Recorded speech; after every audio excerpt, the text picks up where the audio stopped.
one of my favorite videos we've ever done, hands down. This dude who makes Puerto Rican food in the Bronx. We're in the Bronx trying supposedly the best Puerto Rican food in all of New York. How long ago did you post your first food video, and what was it? Our first video was like 3.5-ish years ago. We're in London. We're in Florence. We're in Tokyo trying the viral Japanese stuffed cream sandwiches. This might be one of our biggest impact videos we've ever done. We did a video, probably does like 10 million views. And we say in the video, like, gotta get the sandwich in mortadella burrata, but the trick is you have to add honey. But that didn't exist. We just did that. Since then, they opened up 8 new locations. They told us they never bought honey for the sandwiches. Now they like have to mass order barrels and barrels of honey and go through so much honey a week. I saw you just did Fairgrounds. Yes. How do you go about where you're selecting to choose to put your millions of followers onto? Really just places that I want to go to. I don't think it's that, like, I mean, there's a definitely like a very, very kind of strict process that me and my business partner Liam go through to decide. Like, we obviously don't just go anywhere, but it comes down to places that we want to go. Do you ever try it before you? No. The first time you film it is the first time it's the first time I'm trying it. It's very important to me that the first bite I take in every video is the first bite I take in every video. It's never like I take a bite, I don't know, like that. You cannot recreate that raw reaction. But something that's really, really important to me, and I think kind of sad for like the internet in a way. So many people always comment and are like, you say everything's good. Like, when are you going to say something's bad? And it really kind of pisses me off because, first of all, I'm not here to put down small businesses and restaurants. Like, the restaurant industry is so challenging. Like, it's so hard to execute well. And I know the work that goes into it. So the last thing I'm ever going to do is talk negatively about someone's hard work. And if I don't like it, maybe someone had a bad day, maybe there was something up, but I'm not going to go out and say, hey, this place sucks. Second of all, I'm not going to spend my life eating bad food, telling people where not to eat. So if I don't like it, which to this point, I think, I really know what I like. Usually we get things and I go places that I tend to enjoy. I'm not going to post it because I'm all about positivity. I think there's so much negativity in the world. That's the last thing I want to do is add on to that. I think I've always been a really positive, uplifting person. And I think it's really important, especially in the industry of hospitality and restaurants, that I'm here to uplift. I don't necessarily review food. Like, I'm not a food reviewer. I go and I experience the food that I'm eating and I share it with the world. Hey, I think you guys, this is my experience. This is great. I agree wholeheartedly because you're doing the research on these places too to figure out beforehand if it's worth going to. And it's kind of sad to me that people are like, when are you going to say something's bad? It's like, why do people want hatred so much? Like, why are people dying to get negative news? Right. And I understand, like, sure, if I reviewed food, people would say like, hey, like, if you say everything's good, how do we know what is true or not? But like, I'm not a food reviewer. So that doesn't really, I don't know. That doesn't really apply to me. It's the same thing with like the Michelin Guide. The Michelin Guide is recommending places that are worth going to.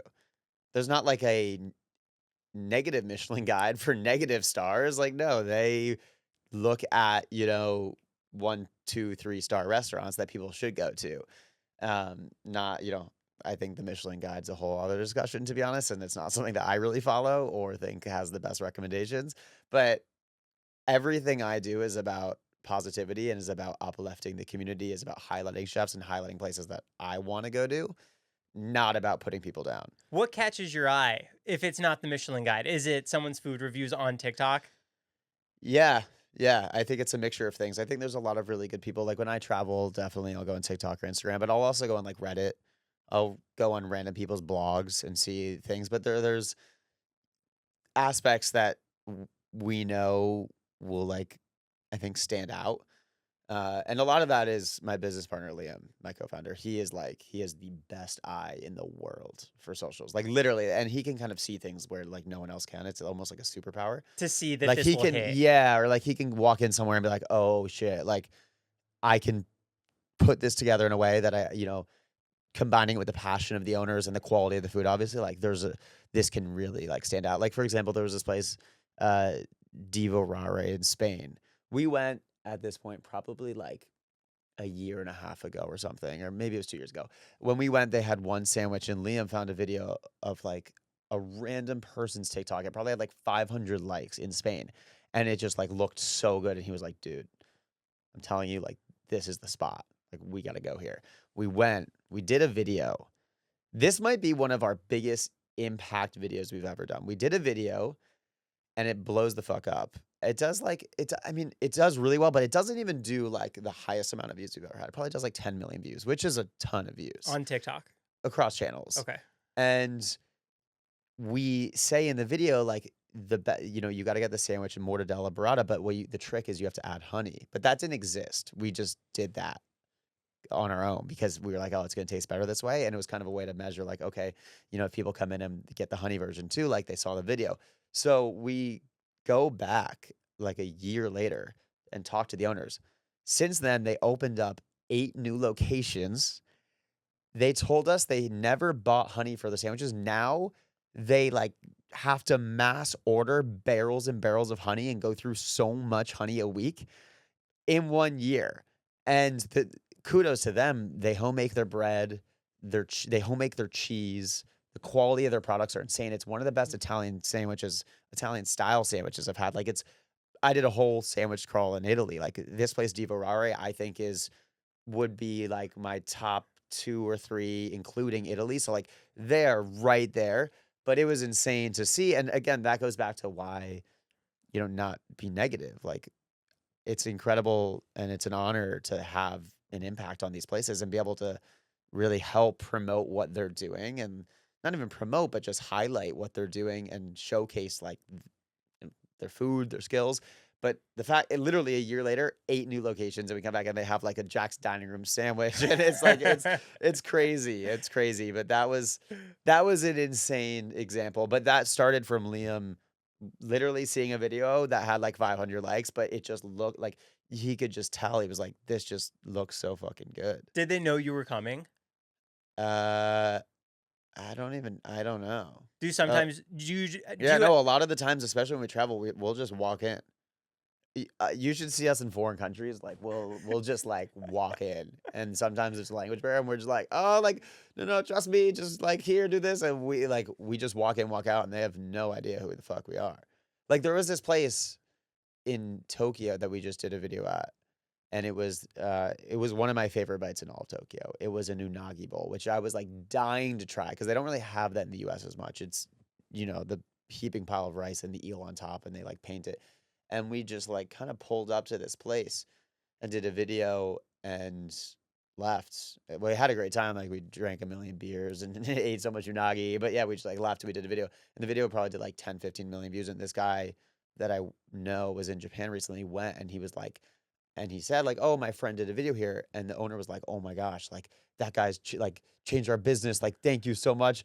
He probably had no idea. We just kind of went in and out and did a video and left, and like he's probably like, oh shit, what's going on? That's nuts. Yeah, that's really, really incredible. Do you ever, for something like Fairgrounds? I only bring that up just because. Yeah. How do you select like them versus another sandwich shop like Beverly Hills Cheese Shop or Bev Hills Cheese Shop is so good. Like Mommy or Mommy's also Lorenzo? So good. I also heard. Like, do you ever want to, because you're in Beverly Hills, do you ever want to do like 4 and then pump them all out? Because you're pretty selective on what you highlight. Yeah. I mean, all the ones that you just named, I've either been or like want to go to. The one that we just did, Fairgrounds, Liam and a bunch of my friends, went and were like, this is amazing. It's a miso Caesar wrap, which is like different. It's also like super clean, and they're doing like they're homemaking all their sauces and everything. So that was just a spot where it was recommended, and I was like, oh damn, this is fire. Right. Yeah, and it's more of like a cafe vibe. Like, I don't know, a lot of those places you don't expect the food maybe to be as good as it was, but yeah, it was great. But the process is really just like a lot of due diligence of what people are doing, what makes them special, what makes it unique, because it can't just be like an item. Like we get messaged by restaurants all the time. Like we're not just gonna go anywhere. Like there needs to be a story behind it. There needs to be a reason behind it. Can we go back to the beginning? Yeah. How long ago did you post your first food video, and what was it that took off? I think Our first video was like 3.5-ish years ago. So that's wild. And now you're having these private jet experiences. That's an insane turnaround. I mean, from the beginning, how far back do you want to go? Like, I think from the food journey. From the food journey, yeah. I've always been like extremely passionate about food. Love food. Like growing up, I would go out to dinner with like my parents and my grandparents, and I would, in like 4th grade, if I was going out to dinner on Saturday, Wednesday night, I'd be like looking at the menu, and by the time I got to the table Saturday, I would know everything I want to get, and I would know like all the dishes, and I know what people should order. Like I would just be constantly looking up different menus in advance. So food has always been something I've just been so passionate about and loved. So Liam and I, my business partner, we started this. We met in Australia, studying abroad in college. We became best friends and just really resonated over our love for food. And Liam's your right-hand man. He's at everything with you. Yeah, Liam, we do everything together. He's a lot of the strategy, everything that people don't see. Everything looks really easy, but I can promise you, same thing I'm sure on podcasts, it's not. Is he filming you? Yeah, on short form, but we have a team for YouTube.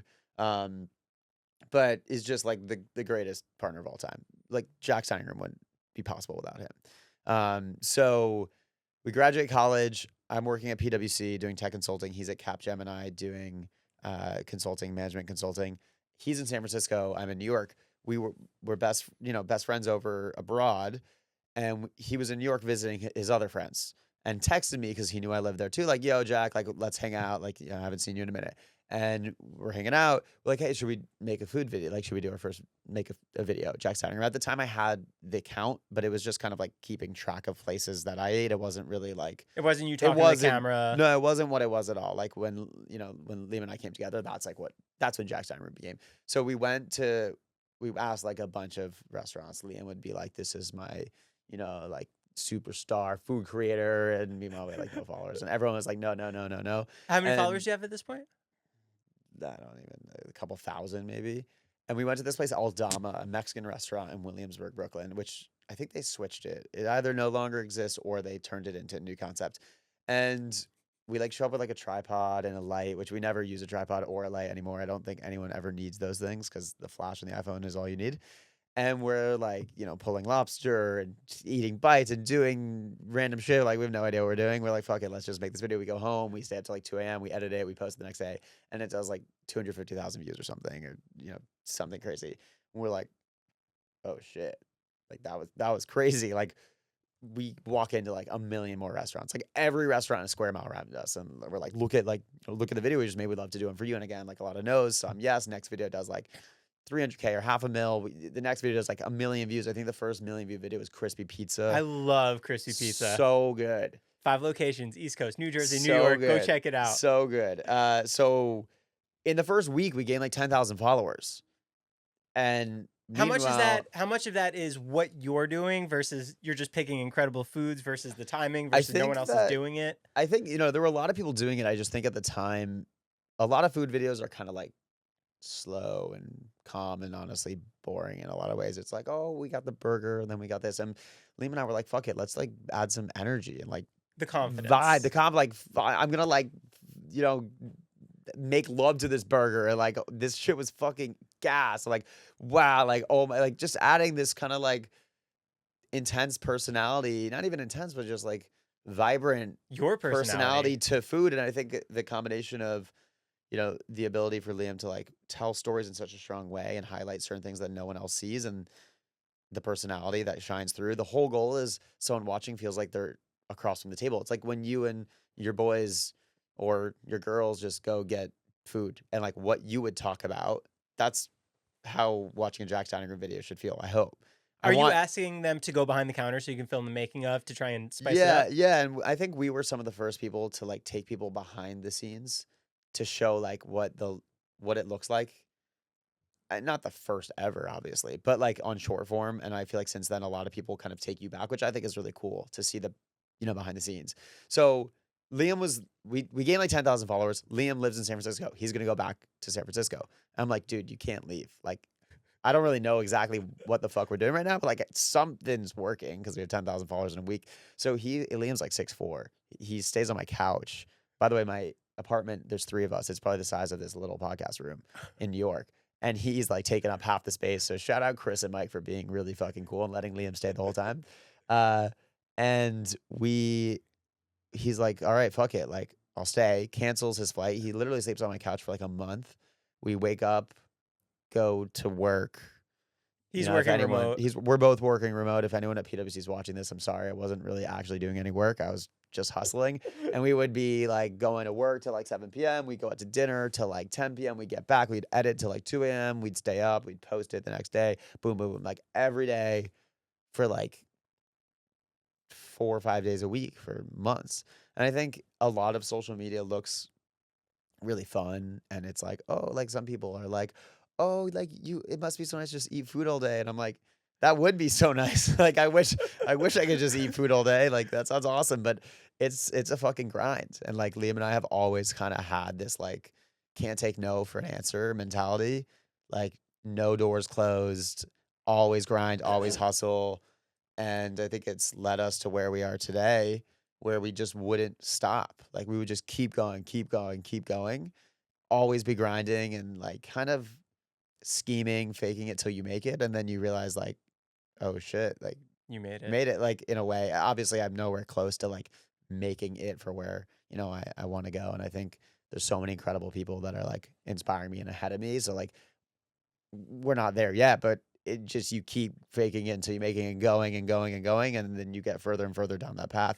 Like one of the funny stories of like kind of faking it till you make it or like kind of scheming in, we do sports content now, like the clubs and the suites. And one of the first times we did that style content, we were at a Drake concert at MSG and we just had like regular tickets. And then we're like, fuck it, let's try to scheme into like the suites. So like Liam's on crutches, I'm not. We go to the suite floor. We're like trying to distract the bouncer guy. Liam like gets in somehow and I don't, even though he's on crutches. And I'm like, all right, fuck it. Like that. I'm gonna go try another entrance. Like I gotta get up there. So then I finally scheme in. I like pretend to be on the phone, walk right past the dude. It wasn't that hard. And then I find an empty suite. And I'm like, my dumbass is thinking like, oh my God, like, yo, I found an empty suite for the Drake concert. Like, this is awesome. Like, let me call Liam to tell him to come here. Obviously it wasn't empty. The people were just like coming soon. So then this is like in the beginning of our like starting to like consistently do videos a couple months. And like we had a following, not that much of I don't know, maybe like 50,000 followers on Instagram, maybe like 100 on TikTok. So not like a ton, but like enough where some people were like recognizing a little. And I'm in the suite and I'm calling Liam and all of a sudden this guy walks in and I'm like, oh shit. Like I'm about to get like my ass kicked or like thrown out. And I turn around, this dude was like, yo, like, are you the guy, you're the guy that makes the food videos, right? And I'm like, yeah, like, yeah, that's me. And he's like, oh, like we got the suite for the Drake concert, food's coming. Like, why don't you just stay here and watch with us? And I like holding him. I'm like, holy shit, like get in here right now. And we like schemes in. I actually know the guy now. Funny enough, awesome dude. We're very good friends. And I always say to him, I'm like, damn, remember that time where I snuck into your suite and then you let us stay? And since then, I feel like content around that almost like allowed us to do content at other stadiums and other events. So it kind of just goes to show like you gotta just not always follow the rules and try to fake it till you make it and put yourself in positions to be successful because you never know what's going to come from it. And since then, you know, we've done some of the most viewed videos on sports suites across the world. We did like the $5 million Lakers tunnel suite. We did the Brooklyn Nets courtside experience. We did the $5-ish million Cabana suite at Clippers. We've done F1 Vegas. We've done Kentucky Derby. We've done Super Bowl. And that moment was kind of like, in a way, the birth of those opportunities. Is that the stepping stone into all of the luxury planning that you're doing? Yeah. Because you really built the brand around luxury and high end, and it's really cool to see you do all these experiences. I appreciate that. I think for us, you know, I like, I guess in the content side and now where we're going, we're kind of building up this Yes Chef world. And I really love that for our content, there's kind of something for everyone. So in terms of the videos that we do, like a lot of people, when I meet them and I'm like, oh, I do like food content, they're like, oh, like what kind of food? And I'm like, everything from like a taco on the side of the street to like a 3 Michelin star restaurant to an insane experience. Like there really is everything in between. And honestly, my favorite in terms of like food videos are the places. Like one of my favorite videos we've ever done, hands down, is this dude who makes Puerto Rican food in the Bronx, and he has been cooking outside of his apartment for like the last 20 years, and he cooks these pigs on the street and then wheels them in on a shopping cart and machetes them up, and it's just like the biggest vibe ever. They're playing music, and you got this random dude who's like handing out shots, and it's just awesome. Like it's so classic and just like it's so New York to the core, and everyone is just like revolving around this love of the food. Places like those and stories like those are personally like my favorite to go do. And then, in terms of the experiences and what we're building out, like we have our festival, which, by the way, we're bringing to LA for the first time ever, March 28th and 29th, which I'm really excited about. It's going to be our biggest and our best festival ever. Where are you doing it? In Glendale. Oh, amazing. Yeah, we have some incredible things planned. Some amazing, amazing restaurants. It's going to be bigger, stronger, louder, more entertaining than ever. Similar to more what you did in New food. York. Yeah. We're just, we're always thinking about ways that we can evolve it. And, the festival tickets start at like $35, but I think what a lot of people might not realize is the moment you walk into the festival grounds, you make your money back immediately in terms of food. Like we have everything from roaming caviar and oysters to Otoro sashimi being handed out. This year we're doing, and maybe you can blur it up, but we're doing 4 whole pig roasts. We're doing a chicken tender eating contest, which we haven't announced yet, but we're doing a contest. So like there's so many, we have a whole sample village. We have, things, sample village includes like different snack brands, pickles. So like to go and get, and like the pieces of sashimi we hand out aren't just like a small little piece. Like they're like, you went to a sushi restaurant to buy that in LA, it would cost you like $80 of Otoro that we hand out. So the moment you walk into the festival, you're getting so much free food back right away. You're almost like making your value back in the ticket. And I feel like it's at a price point, and it starts at a price point that's like pretty available to everyone, and it's incredible. It's one of the best feelings in the world to spend so much time and effort as a team building a festival, which is a really, really challenging business. And every year when we're doing it, I'm like, why the fuck are we doing this? Why are we doing this? Why are we doing this? And then the day comes and the gates open and there's thousands of people. And I'm just like, okay, this is why it's so worth it to see everyone smiling and just like having the best time ever over food. It's kind of like being a chef in a lot of ways. I ask a lot of chefs, they're like, it's the dumbest thing ever. You're so crazy, and you just fall in love with the process, and you fall in love with feeding people. And it's really like nurturing and a beautiful thing. I think that's in a way similar to the festival business. So on one end, we have the festival business, which is kind of meant for everyone. You have, what really surprised me most and impressed me the most is in our New York festival this past year, there was every single type of person you could imagine. All walks of life, all ethnicities, all religions, all ages coming to just celebrate food, which is really like the best gift I could ever ask for, to put our whole team putting so much work into that, and seeing everyone come support. How do you go about selecting who you want there for the restaurants to represent? Similar to the places that we choose to go, dine at. It's places that we resonate with really well. We love, I think, represent the community well. It's a mixture of all of that are, beloved by us, by the people, stand out, are doing something unique. So that's the festival side, which I'm really excited, and it's coming up. That's in like 6-ish weeks in LA, and it's scary. It's like, even being from New York at this point, I would say most of our content is actually not even in New York. It's like I'm from New York. It's my hometown. I'm, through and through a New Yorker at heart. And you currently reside there? I currently live in New York City, yeah.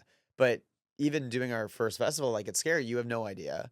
It's really hard to get people to come spend their money and their free time to do something on a weekend. Like it's really challenging. Everyone is incredibly busy. Everyone has their own lives. So to, have an event where, hey, you need to come buy a ticket and show up here, that's, for anyone that does that, I have so much respect and kudos to them. So it's scary to do it, in a city. Also, if you think about New York, there's a million things going on every weekend. Like you could do literally whatever you want in New York. So it's an honor to be able to be a part of that. Now coming to LA, like LA is not my hometown. I don't know it as well. I don't live here. Like, I've been here a lot. I've been to so many incredible restaurants. I think it's, in my mind, honestly, I think in my mind, it's the second or third best food city in the world. New York is still number one. LA is incredible. What's 2 and 3? Possibly LA. Tokyo's got to be in there. And maybe 4 could maybe be like San Sebastian. San Sebastian's awesome. Where's that? Spain. So good. Like, some of the best restaurants ever. Not Paris. I love Paris. Paris is one of my favorite food cities it's one of my favorite cities in the entire world. It's so beautiful. And I do think there's incredible food there. Personally, I don't love French food. I think French food is like some of the most overrated food. I think there's so many good French chefs. Gabriel Cruther, Joël Robuchon, John George. So, like, you have so many incredible French chefs, and I feel like French cooking is such a profound method of cooking. I just don't love French food because everything is just buried in like butter and cream and caviar, and it's thick. But we can come back to that. Going back to the event side of things, we also have our Yes Chef Reserve, which is like our ultra premium invite only experiences that we curate. And we did one in the Hamptons where we took a private jet to the Hamptons. We had a 2 Michelin star chef, Sushi Naz, on the plane, landed, had Michelin star Philip Franklin Lee, Michelin star chef Philip Franklin Lee do a whole open fire surf and turf dinner, which was incredible. And we had some awesome guests. That's the $100,000 experience, right? Yeah. So Yeah. you hand select all those people to come on the plane? Yeah. We invite everyone. And we're actually doing one tomorrow I'm free. at the Oakley Mansion, which I'm really excited about. We have the Shoku twins, who are these incredible twins who are some of the most like in-demand private chefs in the country. They do dinners for like a ton of celebrities, athletes. I think they've done stuff for like the Biebers, LeBron, Pharrell. How do you know all these people and all this stuff? Because you're not a trained chef. You're just a food fan. Yeah, I'm just a food fan. I mean, I think I've been really fortunate and lucky to travel around and, in my mind, have some of like the better food experiences and eat from some incredible people. And it really comes from the people within. Like, every time I feel like I'm just keep jumping because one thing, that's how my brain works. One thing I'm saying reminds me of the next. I just keep going. So let me know if you want me to loop it back in. But really, like, anytime we go somewhere, it's always asking the best chefs that we know and the best people, like, hey, what do you recommend? Hey, who do you love? And the Shoku twins, they're incredible. We met them through friends. And, we've been wanting to figure something out for a long time because we did a tasting with them. And it was incredible. Like, it's smaller bites, but I don't really like Michelin star level meals because I don't really like when food is more about the art than the taste.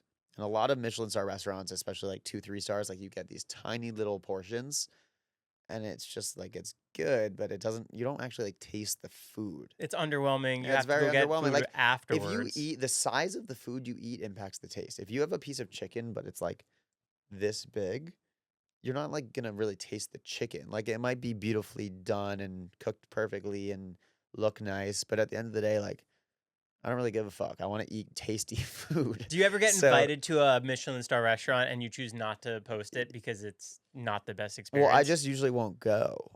Like, Because that's yeah, how like, it's I gonna don't be. really seek that out. And then on the opposite end, you go to people like APL Barbecue in LA, Adam Perry Lang, who does these pop-ups, and he's cooking up whole tomahawks and lambs and tuna heads. And I'm like, that's what I'm fucking talking about. Like, that's what I want to eat. These whole steaks, these whole lambs. It's like literally the opposite. And that guy came from really high-end classic restaurants.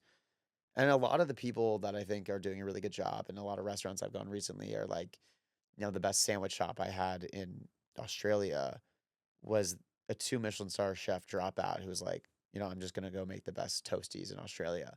I think there's like been this curve. Like, I think COVID happened and a lot of people were like, you know what? I'm just going to do something I love, get out of the fine dining space. And it's birthed a lot of these like awesome concepts.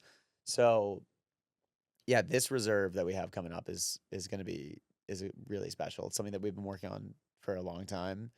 We also have Philip Franklin Lee, who's one of my best friends, one of the best chefs in the industry. He has 20 8 or 9 restaurants, but the dude opens up a new restaurant like every week. So at the point of this podcast, he might have 50 restaurants, but 3 different concepts. He has Not a Damn Chance Burger, which is one of the best smash burgers in the game, I think, if not like the best. Is that in Texas?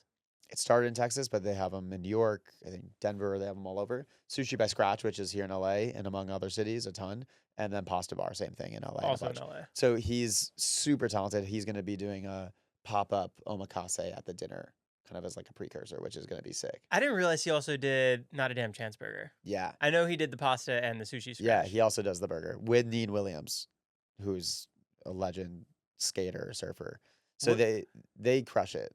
And they apply like they're very chef forward thinking and like processes to the burger. They use 2 pure blood Wagyu patties. It's amazing. Can we fire through some questions? Let's go. If someone's coming to LA, where's the one spot that they must hit? That's so hard because there's way more than one. But the one that comes to my mind right now, because I think it applies to everyone, it's cheap, it's incredible. Brothers Cousins has a $9 El Pastor burrito that might just be the best burrito in the world. Oh my God, it's so good. Where's your favorite breakfast burrito right now? My favorite breakfast burrito is probably Wake and Late. I've heard Sobane is also incredible. They're opening up their first brick and mortar. Really? Sobane, Okay. yeah. Yeah, I've heard it's incredible. Wake and Late is also was amazing. If I'm going to New York City, where's the one spot you would recommend to go? Oh, that's all. The same thing with LA. There's so many good restaurants. I would say first thing that comes to my mind if you're traveling to New York, it's a really tough table, but Theodora in Fort Greene. What's that? In Brooklyn. Sit down? It's a sit-down Mediterranean restaurant, but it's just incredible. Like they're doing so many unique things. They cook mainly pretty much in an all wood fire grill or Josper, and they'll smoke their own fish. They'll make they'll smoke the roe to make their own fish dips and their own tara musalata. They do a mackerel toast. They're always changing the menu. It's just like really they have this incredible smoked chicken dish, and you can really taste the smoky flavor locked in between the skin and the meat. It's just a really unique place. My problem, I kind of have this issue recently, and I feel like it became, I don't know, more prevalent in New York, where there's so many restaurants that are opening up, but they're all kind of the same. Like everyone has a steak, a fish, a burger, a tuna tartare, a steak tartare, a bronzino. And like 9 out of these 10 restaurants are essentially the same menus. And it kind of was annoying me. I'm like, someone do something different. Like someone stand out, someone be a little bit more unique, take a little twist, and not just copy and paste the same menu that everyone else is doing that applies to like the general public.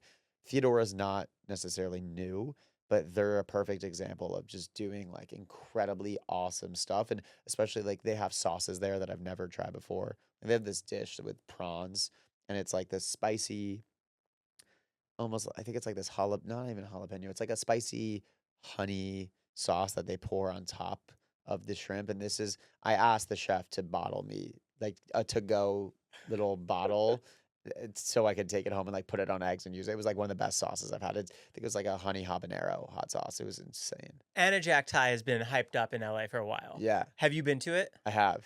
Is that something that you have to go to when it starts trending and blowing up in a certain city? Like, do you want to be part of that? Oh, no, not necessarily. I've never done a video at Anna Jack. I went. I thought it was great. I really liked it. I thought some dishes were amazing and some some were good, some were great. I think it's tough. I think it's hard on restaurants in a way when people put like so much hype or like you gotta try this thing, and it almost builds this idea that like if it's not the best thing ever, then it's gonna fail, which I don't think is necessarily fair. Anna Jack's great. I think there are when a restaurant's like super popular in a city, like I'm definitely interested, but there are plenty of restaurants that are like, oh, this is so like trendy, or I'm like, I don't need to jump on that wagon. Where's the best barbecue? Texas. I think Texas has so much good barbecue, and I feel like there's so many places. There's like Pecan Lodge in Dallas, Terry Black's, Franklin's, La Barbecue, and they all do very similar things with a small twist. Like one place might have the best pulled pork, someone might have the best brisket, but I think pound for pounds, if you're walking into Texas looking for the best barbecue, I think it's Terry Black's. Terry Black's is just awesome. How do you stack it up against like Memphis barbecue or Kansas City barbecue? That's a good question. I don't know. I haven't been yet, and it's high on my list. The food tour It's continues. the food tour continues. It's very high up. There's a place, KG Barbecue, which I respect a lot because it's this Egyptian dude who's doing Egyptian style barbecue. So he does like lamb chops and lamb cuts that no one else is really doing, because most barbecue in LA or in Texas is very similar.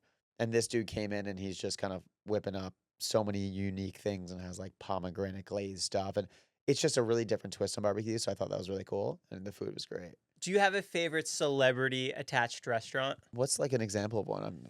For Scratch, they have a partner who's a surfer, you said, right? Yeah, like Neen. Yeah, I guess that's a good example. Travis Barker has the vegan restaurant in Calabasas.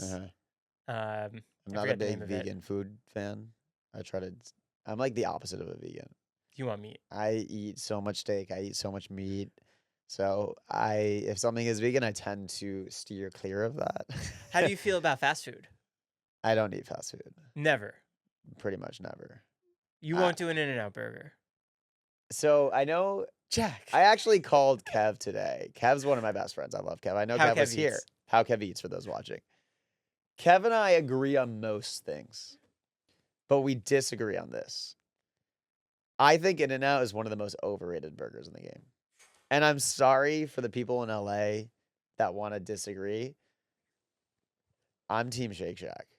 I think In-N-Out... Well, you're East Coast. I just think In-N-Out it's not bad. First of all, their fries suck. And everyone knows it. I think the people there know it. Why not just fix the fries? Everyone knows that. The fries are never crispy. Fix the fries.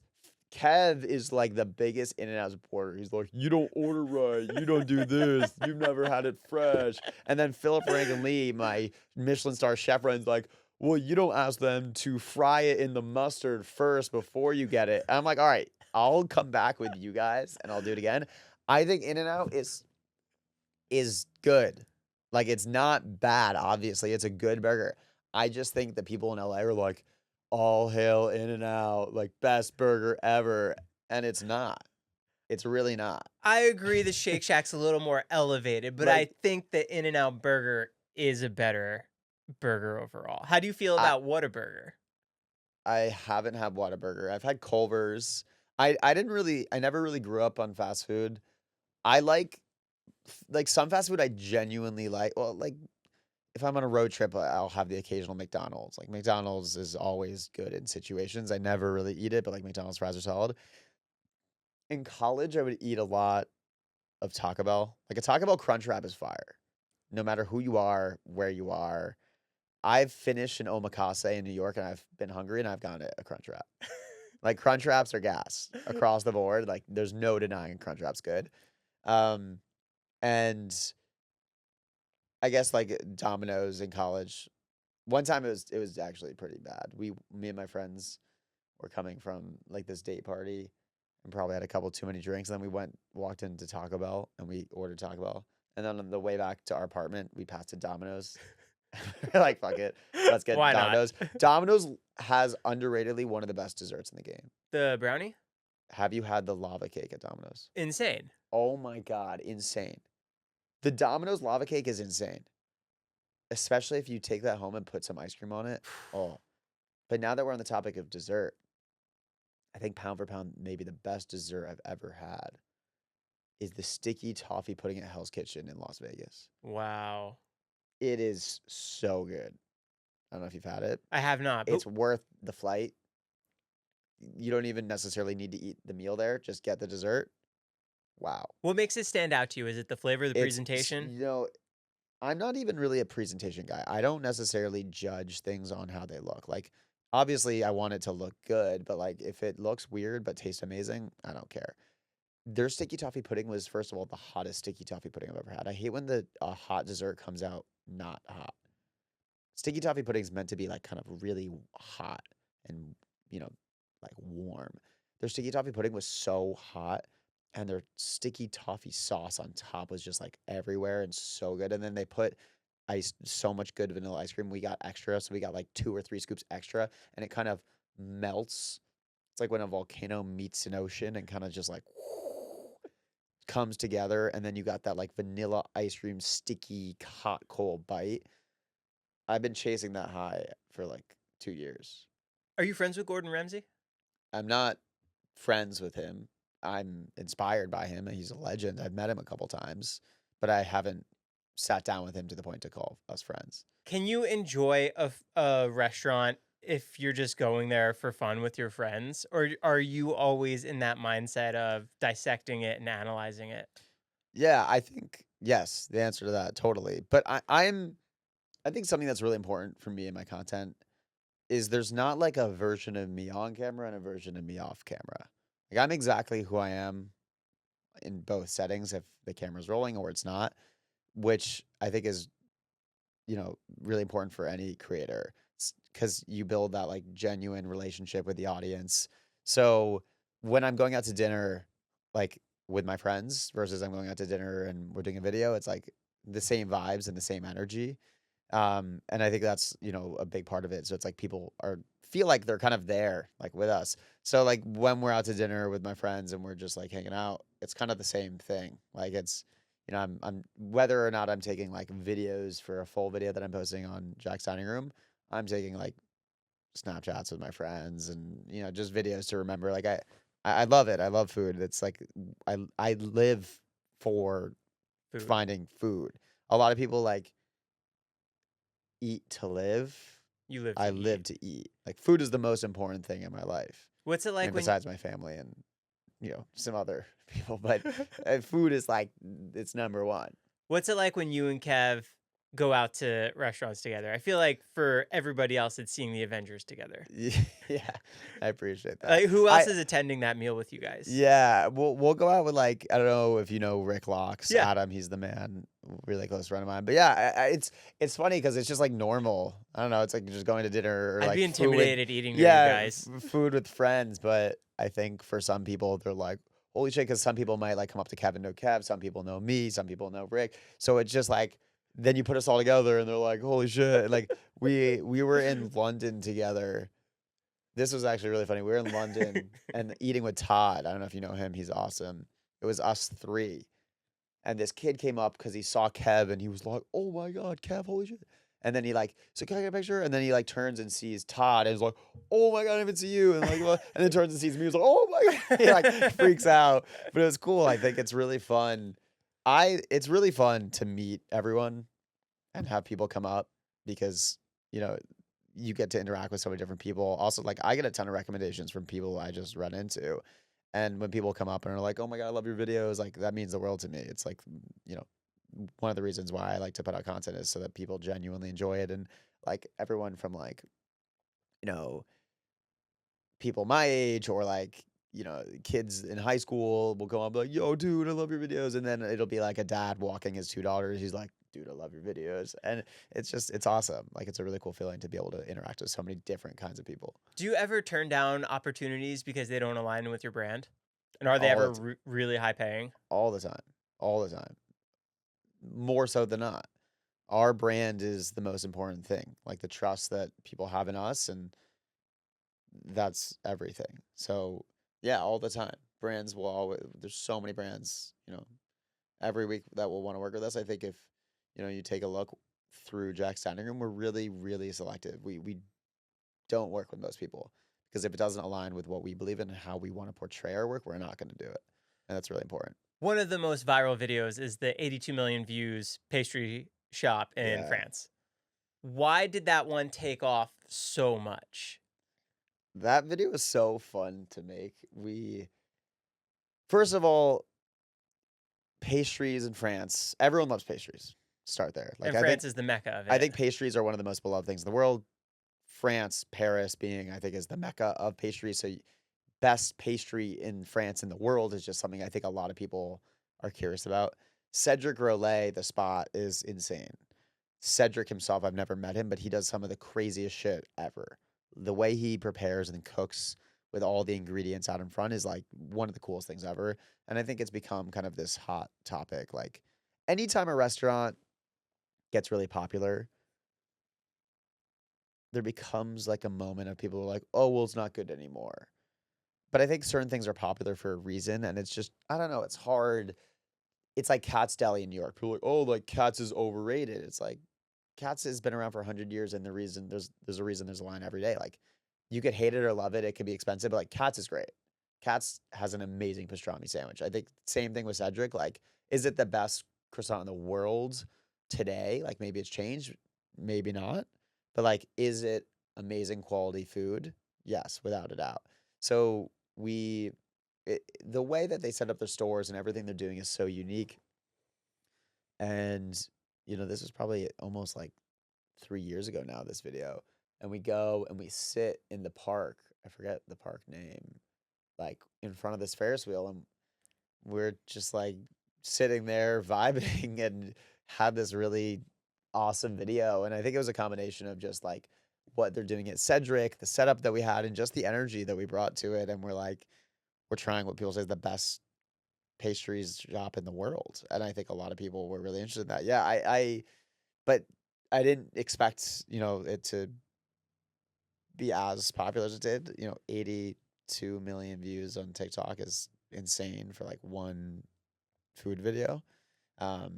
Yeah, that's our highest individually viewed video ever. It seemed like it was a perfect recipe because what really hooked me even was the line, and then you get the guy Yeah, yelling, and then you're walking, and Yeah, there's so many aspects that just made it really cool and really fun. And the dude yelling that guy was such a vibe, and he kind of like is the bouncer, and then you walk in and it's really pretty, and they're homemaking things, and so I think it was a culmination of just all the aspects coming together. content and strategy. How do you go about knowing when you have enough? Do you overshoot? Do you try and get it in every single kind of lighting to make sure that you have a story to tell? Yeah, I mean, there's definitely a really strong like back end process that me and Liam will go through, and I think Liam has just mastered that of knowing exactly how to shoot something, where to shoot it, the lighting to do it, the process, how it's being picked up, how it's being put down. They're all of these aspects that make a video do well versus not, and it's something that we spend so much time thinking about and are so diligent about. Um, and I think the best part is that when it comes together, it feels and looks, because it is just kind of very seamless and natural. But there's a lot of thought that goes into every decision. We spend, you know, I probably most people don't know this. We spend like 5 or 6 hours on one video. It's like a minute.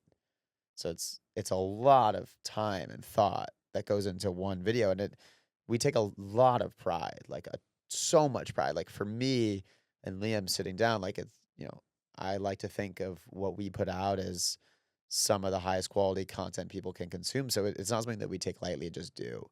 It's kind of like, I call Liam the Christopher Nolan of short form.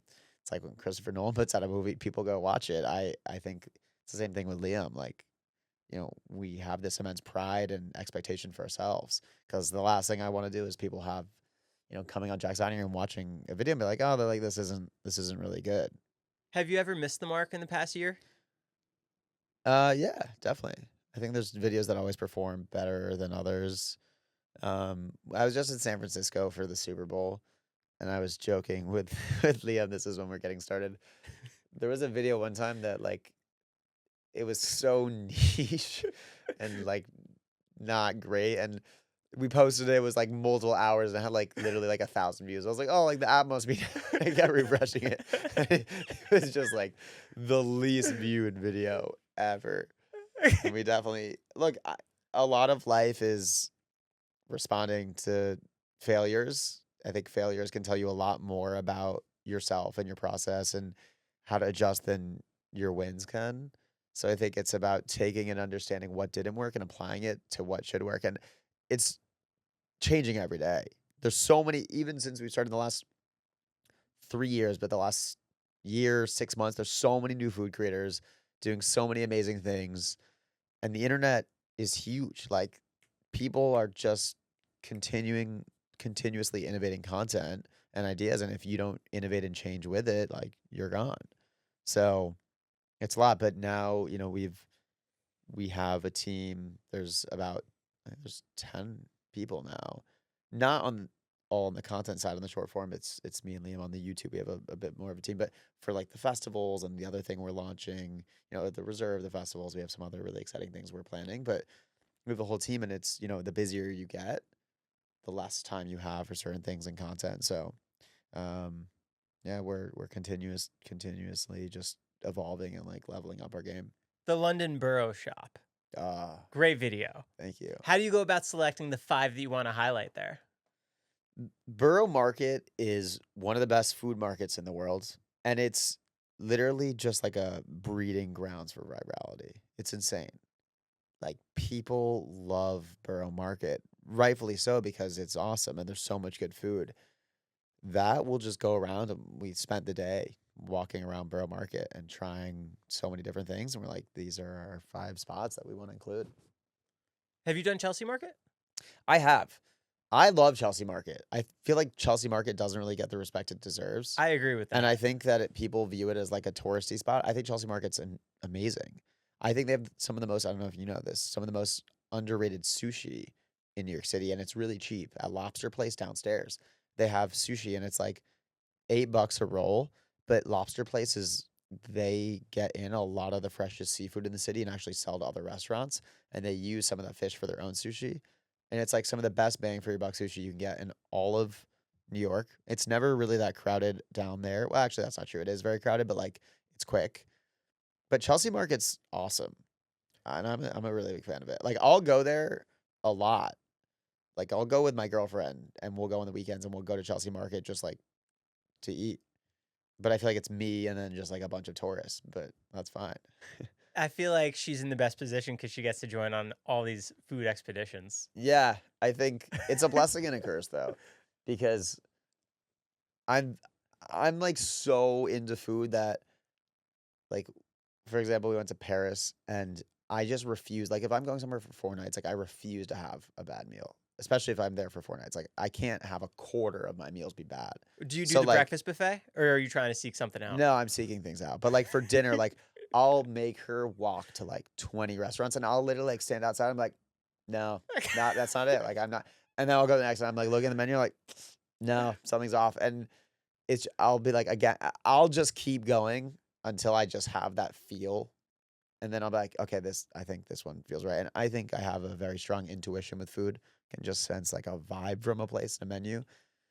And there's a point when she's like, all right, I'm fucking done. Like, pick a place. We're going here. Usually there's like a timer where I'm like, okay, I need to find a place within this amount. Is there something on a menu that you always stick to that you have to get? Like, I love eggplant. Anytime I see like something eggplant on a menu, I usually get that. I love tuna. Like, I'm always a sucker for like even though I said every restaurant has tuna tartare, like I'll usually eat it. It depends. I feel like there's a lot of different style restaurants that I've been going to recently. So, but when it comes to like Middle Eastern, like I love an eggplant. I love lamb if lamb's on a menu, but it really depends. I guess Thai, like I'll always get like a pad see ew, always. Could we do some rapid fire? Yeah. What's the most overrated item everyone pretends to love? I guess In-N-Out burgers. That's crazy. And I disagree. Sweet or savory? Definitely savory. I'm not a huge sweet guy. No desserts? I like dessert. I just like savory way more. Like I've gone to dinner. I've eaten dinner. I got dessert. We got chocolate cake. After they come over, they say, "Can I get you anything else?" And I swear to God, this is a true story. I was like, "Yeah, I'll do one more veal Milanese." And I ordered another veal Milanese after dessert because I was like, that was so good. I just wanted it again. Do you ever have to try and balance your calories from eating so much? I mean, I don't eat absorbent amounts. Like most days, I'm waking up, I'm having, I work out every day. I have like a very strict workout routine. I'm very active. Probably the most common question I get is, how are you not 5,000 pounds? By everyone. And it's, I think, because of the care that I put into my body and the workouts that I do. I walk a lot. I move around a lot. And on a normal day, I'm eating, I'm working out. I'm having like a protein smoothie or maybe like a light lunch, and then I'm getting dinner. But people always, the second question, they're like, you don't actually like eat all that food, do you? Like when we're at dinner, it's like, we do. Like we're actually putting down like most of the meal. Like it's kind of scary what like me, Liam, 1 or 2 friends can do. Like we're ordering what most people probably order for 8, and we legitimately eat it all. And it's kind of a problem I've been struggling recently is I'm like really hungry, really full, really hungry, really full. But yeah, I mean, I take my health like really seriously. I work out a lot. I get that from my mom. My mom is a beast. She's so jacked. I'll find a picture of her, but like my mom's 61 or 2, but she's doing like 10 pull-ups. She plays squash. She's a national champion. She's more ripped than I am, has a six-pack. It's insane. Was she a foodie also? Is she a foodie also? Yeah, she's a foodie. Is that where you get it from? Yeah, partly. I would say I get it from my mom, my dad, my grandparents. I give the nod to my grandparents. My dad's probably the slightly better cook, but my mom has her specialties for sure. She makes certain items that are like the best in class. Her waffles, her brisket. Have you ever wanted to go down the chef route? People don't really know this about me, but I love to cook. When I'm not traveling, I prefer to cook. And are a you lot of times. cooking like good stuff? Yeah, I'm a really good cook, to be honest. Like I cook extravagant things like maple glazed lamb chops, whole fish. Recently, I am addicted to making arrayas, which are like the Lebanese dish, stuffed minced lamb with herbs in a pita, and you sear it, and it's so good. And I don't know, have you ever had Toom? It's like this product you get at Whole Foods, and it's a yellow top. It's garlic. Toom means garlic dip, and it's this garlic sauce. Yes. Oh my God, it's like my favorite sauce ever. I put it on everything, but on arrayas and feta cheese. That's like one of my favorite things I eat recently. I love to cook. Have you been to Marvin here No, in Los Angeles? no. Ooh, Kev needs to take you. Marvin? Marvin, very good place. All right, I'm going to call Kev and ask him why he hasn't taken me there. It has a lot of good hype. All right.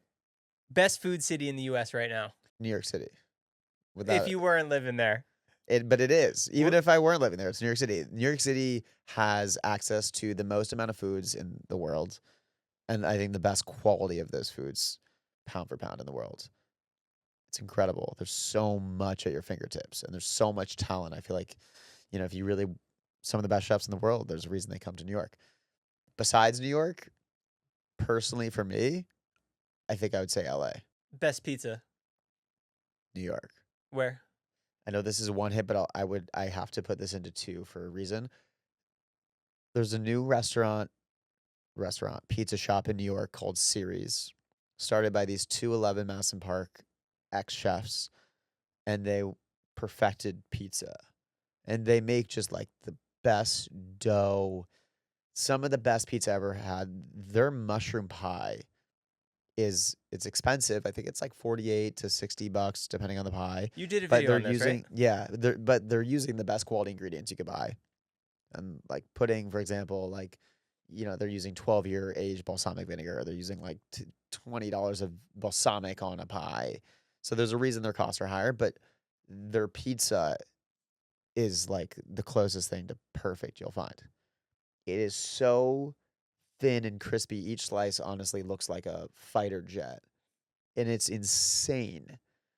And same thing with Mama's too, run by Frank. I call him the Italian stallion. We've done, a couple of videos there. Now I think regular people walk in and be like, the Italian stallion, like it's kind of stuck. He makes some of the best pizza in the game as well. Like he has these, his cheese slice alone, which just tops it with some of the best basil you can buy, olive oil, is so good. And he has these square slices that are like the perfect crispiness, but soft in the middle. The Angry Nona with pepperoni and hot honey, and he's buying the best ingredients from, Arthur Ave in the Bronx and sourcing these really incredible meats. Those two are just like top of the game. Where's the best bagel in New York? Ooh, there's my favorite bagel in New York, and I feel like I go when I'm in New York like almost every Saturday. I love it. It's a popular spot for like locals. I don't think it's like a really popular spot on socials. Is Brooklyn Bagel. I think they have one in Brooklyn, but I don't go to the one in Brooklyn. I go to the one near Union Square. And I'll literally go like every Saturday.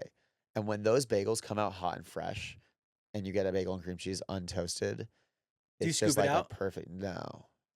Like maybe for a sandwich, but you can't scoop out a bagel in the morning. You need that like doughy flavor. Their bagels are so good. I literally go almost like every Saturday. You don't do an everything bagel? I don't know if this is a hot take. I think it is. I really don't like everything bagels. Oh, that's really hot. I really don't. I will never order an everything bagel. Ever.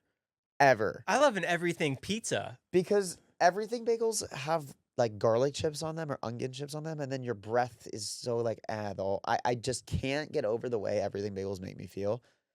I'll never ever order an everything bagel. I'm such a big poppy seed or sesame seed fan. And you just like cream cheese.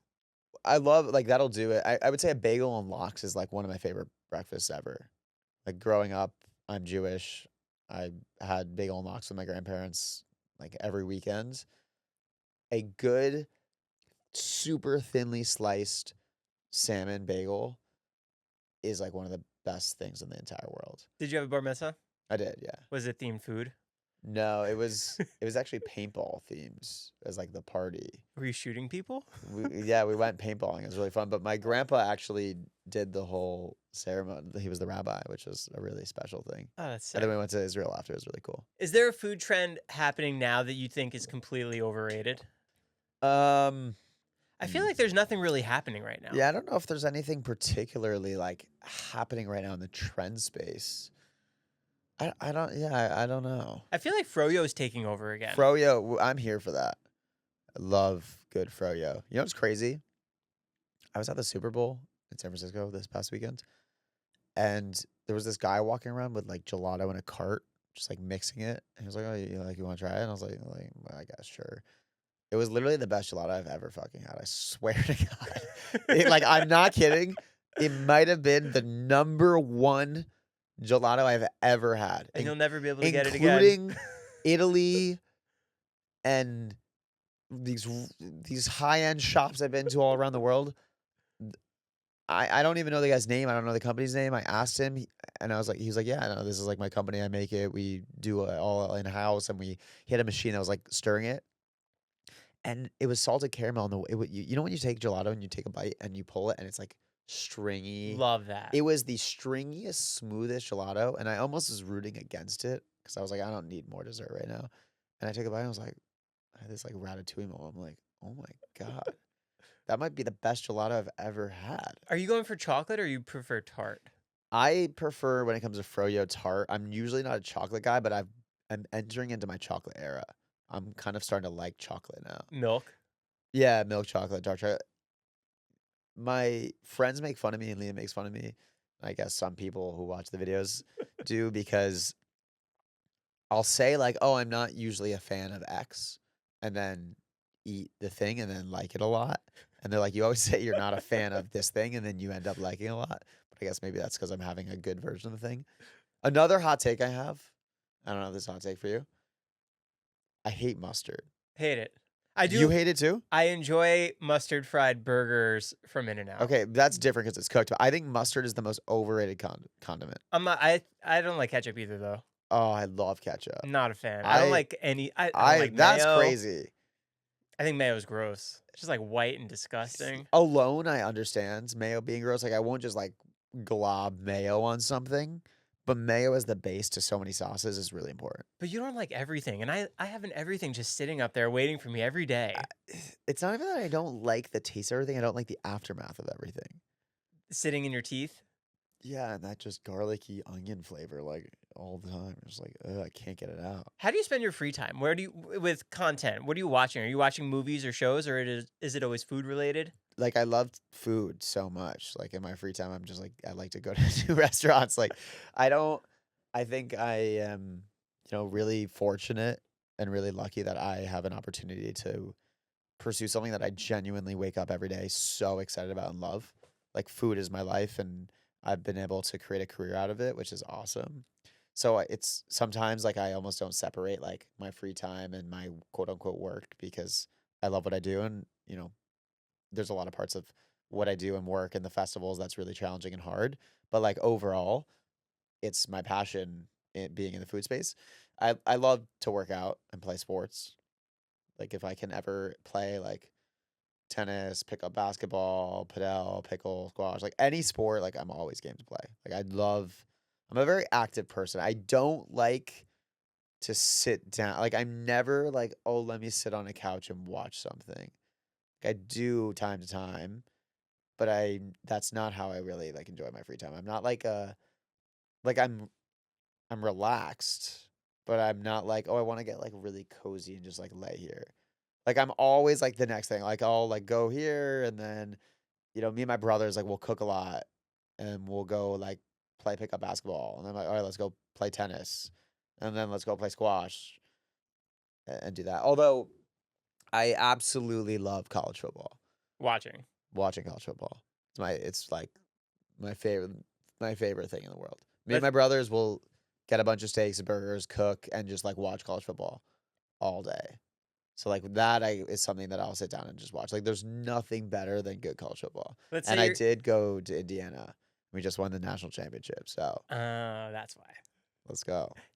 Let's say you're at a stadium. Yeah. What's your go-to snack there? What are you getting? Are you getting a hot dog? Are you getting So nachos? I don't know. This might be another hot take. I much prefer to watch sports on TV than in person. It's just personally for me, I love to hear the commentary. I love to be able to like enjoy the setting more, have my own food set up because I think a lot of stadium food is not great. But I have been going to some stadiums where I've been really impressed. Um, but the only stadium food that I'm like, if I'm going to this stadium, I love watching baseball games. Baseball games are really fun. Dodger Stadium's been really up in their food game. Yeah, I had the Dodgers food. It was really good. I had a box of like Korean chicken. That was amazing. But the one stadium in the world where I'm like, when I go there, I get this every time is Yankee Stadium and the Lobel steak sandwich. I don't know if you know the Lobels. It's one of the best butcher shops in America. 5th generation. I think the family's been doing it since the 1800s. They have some of the best quality beef that they ship around the world. But they have a flagship in Yankee Stadium, and they have a butcher shop literally in the stadium where they're cutting up prime aged New York strip steaks and filet mignon, making steak sandwiches out of it next door. And you can get it's it in like the stadium? you get it in the stadium. It is become like an iconic landmark in New York. Like if you go to Yankee Stadium, they have Lobels in the steak sandwich. They have this red like toothpick triangle they put in. Like you gotta get a Lobel steak sandwich. That is something I will never skip, and it is incredible. It's literally dry aged strip dunked in au jus and bread. That's it. Very simple, but it's amazing. That's like the one item at a stadium that I'll always like. I'm not like a hot dog guy, or like I like hot dogs, but I'm not like I need a hot dog or I need like popcorn. Like it's a Lobel steak sandwich. A Lobel steak sandwich. Yeah, that's it. What's the most expensive item you've ever eaten? That's a good question. I mean, I would have to think, but we've had like multi-$1,000. Would it be a gold something steak? I mean, I think we've had like gold steak. We've had The rarest sushi. Yeah, we've had some insane types of sushi, some caviar pastas that are like crazy, some $1,000 seafood ingredients. From a rare fish? Yeah, some like species that are really, really challenging to get that like you need to be in a remote part of the world. I would need to think of like the most expensive, but yeah, we've had, it's what's been really cool is like being able to travel with the team and go across the world and go to, Japan and Australia and Spain and France and Italy and see all these chefs do their thing and cook these incredible meals. And it's all so good, but it's also different. And then appreciating the different cultures and the different methods that they have has been awesome. Is there anything you refuse to eat? Yellow mustard. Yellow mustard and vegan food. And vegan food, yeah. That's pretty much it.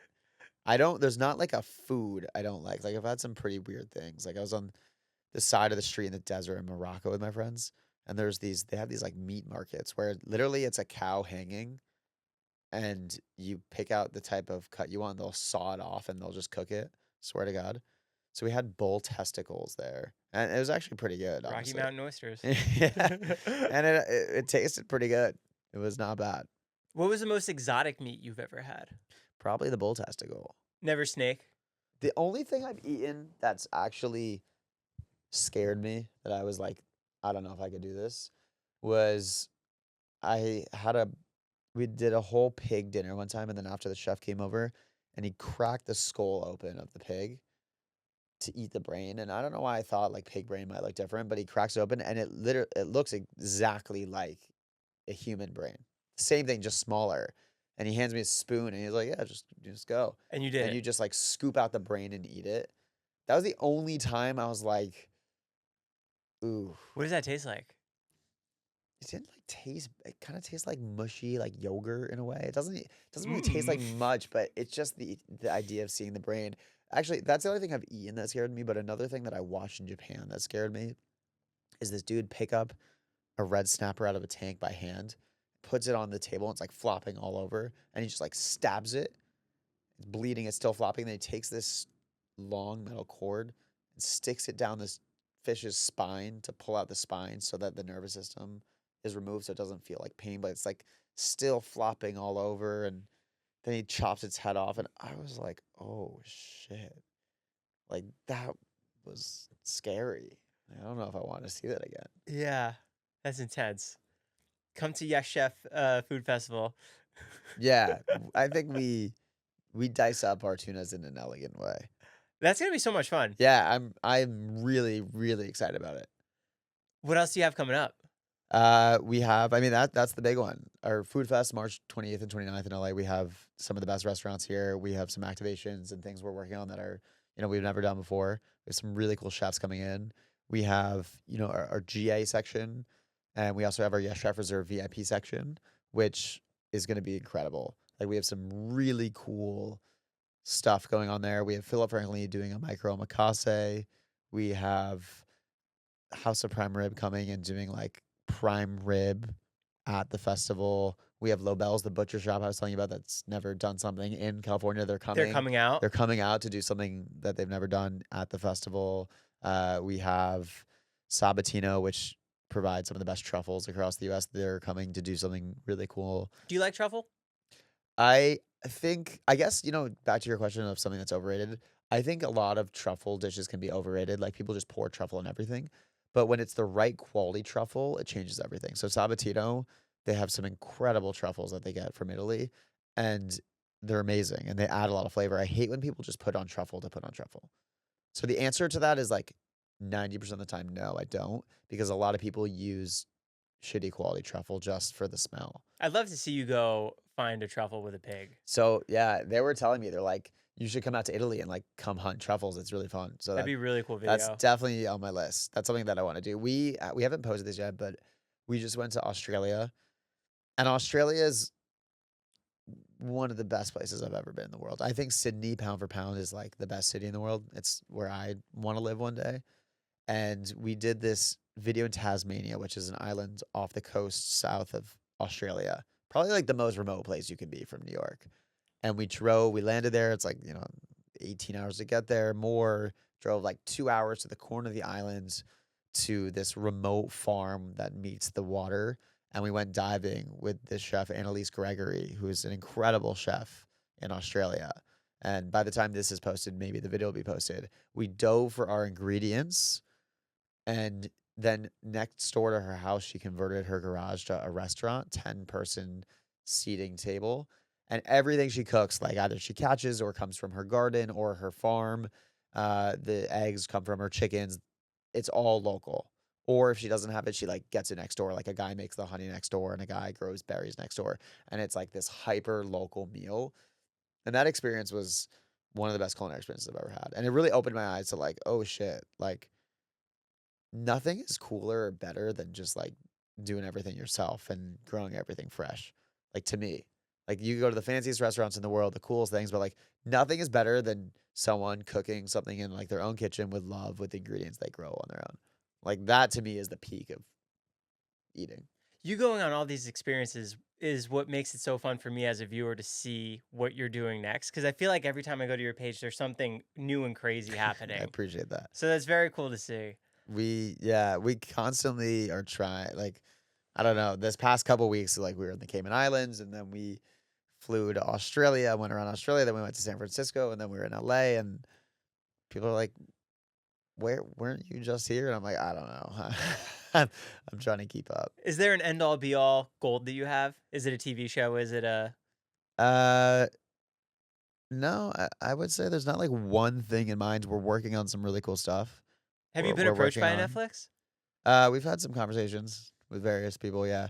we're working on some really cool long form concepts that who knows when they'll come out, but I'm really excited about. Um, I mean, I don't think I'm the type of person that could ever stop doing things. I don't think I'll ever retire. I don't think there's one thing that I could ever do to be like, okay, I'm hanging up the cleats.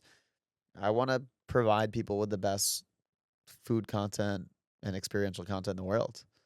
And I think we have a long way to go and a lot more to cover. So I have no end in sight. And that I want to just give people a reason to celebrate and love food and the chefs that they eat food from. You're killing it. I'm excited to see where you go. I appreciate that a lot. Please come back whenever you have Yeah, something to this was promote. great. I feel like this was so much fun. It was really quick. And I feel like we could just keep going for hours. I'm kind of losing track of time in here in a good way. I'm going to link the tickets to the food festival down below. Sweet. Guys, go get it. And yeah, thanks Awesome. for coming. And if you're curious about Joe's really awesome hat Oh yeah, that you're wearing, that's our Yes Chef Supply drop. I love that hat. this was limited, right? Yeah, that's one of my favorite hats we've ever done. We do certain limited drops. We're coming out with a bunch of new ones, and this is actually a sample Oh, that's of sick. some sweatshirts that we have in the works, some tees and sweatshirts. But This is like yeah, a high quality hat. No, we spent a lot of time perfecting the design, perfecting the cloth, perfecting how it's made. We're really, really proud of it. So if people are curious, that's from Yes Chef Supply Co. Check it out. Sweet. See you guys. That was super fun. That was awesome. Thank you so much. Yeah, absolutely.